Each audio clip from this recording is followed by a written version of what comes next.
Hi, this is Ruth Finsway with Spanish Curriculum powered by Sombrero Time, where we teach Spanish in Spanish. And we want to focus you in this fall on three things. What do we do when we're launching our classes? We want to focus on routines so we can own our immersive environment. Now, the three things about routines that I want you to really focus on is the routine of how you open your class and exit your class. So are you singing a song? Are you making sure that you close your classroom well and all the things are put away and you sing your adios song? That's the first thing you need to think about. Starting your class well so you own that environment and then closing it down well as you leave. Because here at Sombrero Time, we say, you open the door the way that you close it, well, and in Spanish. The second routine that you really need to think about is how you're moving your students around.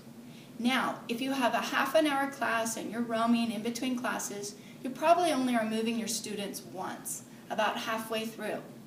But is it chaotic? Are they just moving around?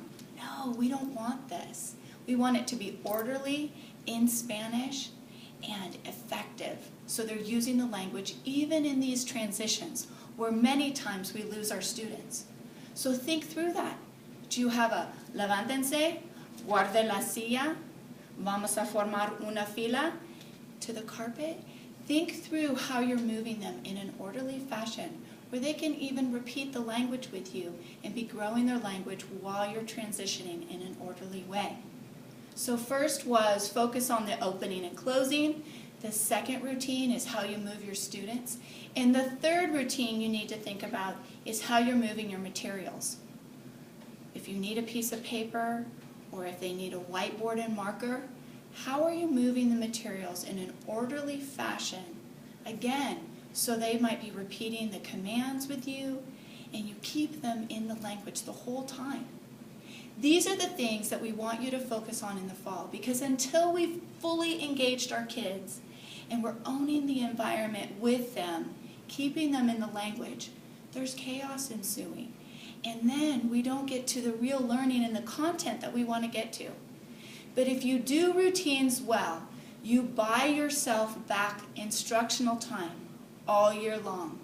Any veteran teacher would sit with you and say, you need to have orderly routines and engage students for learning to occur.